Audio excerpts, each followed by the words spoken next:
Assalamualaikum warahmatullahi wabarakatuh. Apa kabarnya teman-teman semuanya? Semoga Allah memberikan perlindungan dan penjagaan untuk teman-teman semua. Allahumma sholli ala Muhammad wa ala ali Muhammad.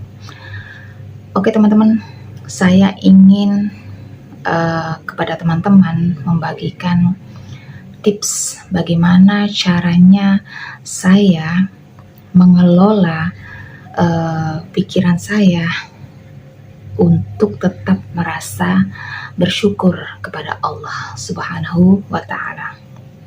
Untuk lebih jelasnya, tonton video ini sampai selesai. Oke, teman-teman semuanya, tentunya dalam kehidupan ini pasti ya kita mengalami keadaan yang naik turun, fase kehidupan yang pasang dan surut, bahagia dan duka ya, dia silih berganti mendatangi kehidupan siapapun itu, bahkan di agama apapun ya. Namun kita sebagai seorang muslim, kita telah mendapatkan kabar gembira dari Nabi kita Muhammad Sallallahu Alaihi Wasallam. Beliau mengatakan bahwa keadaan seorang muslim apapun itu akan bernilai baik baginya, bagi seorang muslim itu sendiri maksudnya gitu ya. Seorang muslim itu apabila dia mendapatkan kebahagiaan ya, mendapatkan kenikmatan, maka dia akan bersyukur kepada Allah Subhanahu wa Ta'ala. Dan apabila dia mendapatkan cobaan, ujian, kesedihan, segala sesuatu yang tidak dia sukai, maka dia atau muslim tersebut berada dalam keadaan kesabaran, itu juga kebaikan. Maka di keadaan bagaimanapun semestinya seorang muslim tetap dia berada dalam pandangan Allah sebagai seorang yang baik. Diuji dengan yang tidak enak, dia di mata Allah baik karena dia sabar, dia ridho, dia ikhlas. Diuji dengan keadaan yang disukai oleh manusia, entah kekayaan ya, kebahagiaan, seorang muslim juga dalam keadaan baik di mata Allah apabila dia mempraktekkan syukur kepada Allah Subhanahu wa Ta'ala. Akan tetapi untuk saya pribadi dalam menjalani kehidupan yang saya juga pernah mengalami sulit yang cukup panjang, yang mana kesulitan yang saya hadapi ini adalah berhubungan dengan finansial, keadaan ekonomi yang tidak kunjung membaik ya. Tentu yang perlu harus disadari adalah kita, keadaan yang sulit itu adalah disebabkan dosa-dosa saya sendiri, dosa-dosa suami saya sendiri gitu ya, sehingga keadaan ekonomi kami menjadi tidak baik gitu ya. Kemudian setelah itu, karena waktu yang sangat panjang ekonomi itu untuk membaik gitu ya, bahkan untuk makan juga boleh dikata sulit, untuk memunculkan, menghadirkan rasa sabar bagi saya ini kok sepertinya berat gitu. Ketika saya memaksakan diri untuk bersabar, yang ada di hati saya adalah rasa sedih yang sangat kuat ya. Maka kemudian apa yang saya lakukan? Yang saya lakukan adalah saya membalik keadaan di posisi sebagai orang yang berbahagia. Apakah saya langsung bahagia? Tidak. Akan tetapi saya memposisikan sebagai orang bahagia. Bagaimana caranya? Maka saya mengucapkan terima kasih, alhamdulillah kepada Allah Subhanahu wa Ta'ala.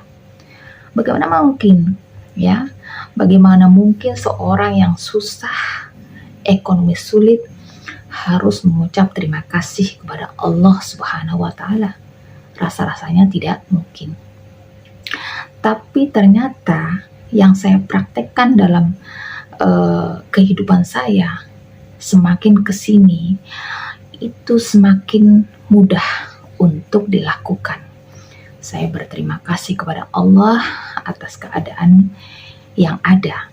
Saya tidak memiliki makanan, saya berterima kasih kepada Allah karena saya masih diberikan kesehatan, suami saya sehat, anak-anak sehat.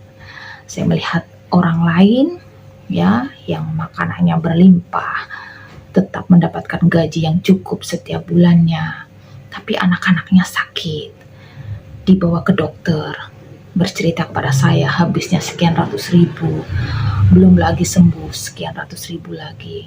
Maka kemudian saya jadi bersyukur karena walaupun dalam keadaan yang sulit, Allah masih memberikan kami sekeluarga kesehatan.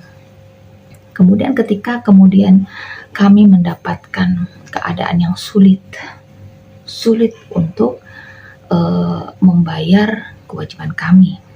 Misal ya, karena saya menyewa rumah, maka memang tidak nyaman rasanya ya menunggak sewa rumah yang harusnya kami bayar tepat waktu. Rasanya tidak enak sekali, apalagi kalau ditagih, semakin tidak enak.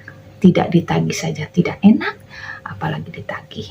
Apa yang harus saya berikan alasan, menjanjikan untuk membayar tanggal sekian saja saya tidak berani, karena kita bukan berasal dari orang yang mendapatkan penghasilan rutin bulanan, melainkan dari berdagang yang tidak bisa dipastikan hasilnya. Tapi saya tetap berterima kasih, bersyukur kepada Allah walaupun sulit membayar atau tidak bisa membayar tepat waktu. Apa yang saya ucapkan di antaranya adalah saya berterima kasih kepada Allah karena Allah memberikan saya tempat tinggal yang kami tidak kehujanan, kami tidak kepanasan. Dan saya bersyukur kepada Allah karena saya, suami dan anak-anak tidak mengalami seperti cerita-cerita yang lain ya, dikarenakan menunggak kemudian diusirlah ya, diperlakukan kasar oleh pemilik rumahnya. Maka saya bersyukur dan berterima kasih kepada Allah.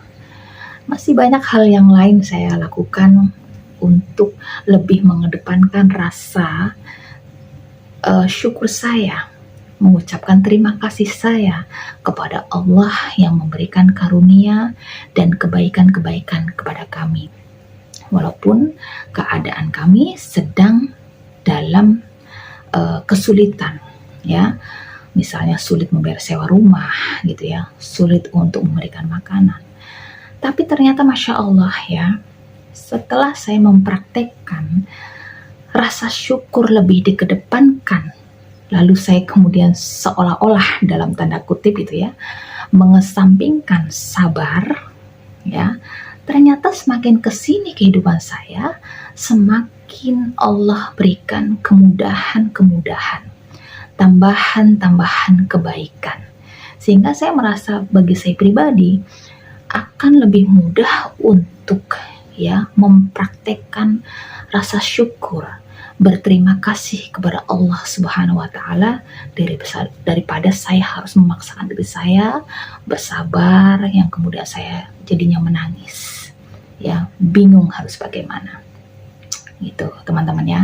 Selain saya kemudian juga mengamalkan amalan-amalan zikir-zikir semampu yang bisa saya lakukan gitu teman-teman ya. Di antara sharing yang ingin saya bagikan kepada teman-teman semuanya, yakni mengedepankan rasa syukur di antara sekian banyak ujian-ujian kehidupan yang kehadirannya tidak kita harapkan ya, yang manusiawi. Kita tidak menginginkan hidup susah ya, tidak menginginkan adanya kerikil-kerikil dalam kehidupan kita. Tapi itulah tips yang sudah saya praktekkan dan suami juga melakukan. Alhamdulillah semakin kesini semakin kehidupan kami jauh lebih baik dibandingkan sebelum-sebelumnya.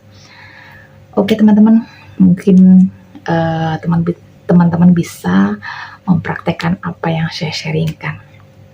Kalau seandainya ada kekeliruan dalam penyampaian saya di video saya kali ini, saya mohon maaf. Oke, mudah-mudahan kita mendapatkan kehidupan yang berkah dan keridhaan dari Allah Subhanahu wa Ta'ala. Oke, teman-teman, cukup sekian ya. Assalamualaikum warahmatullahi wabarakatuh.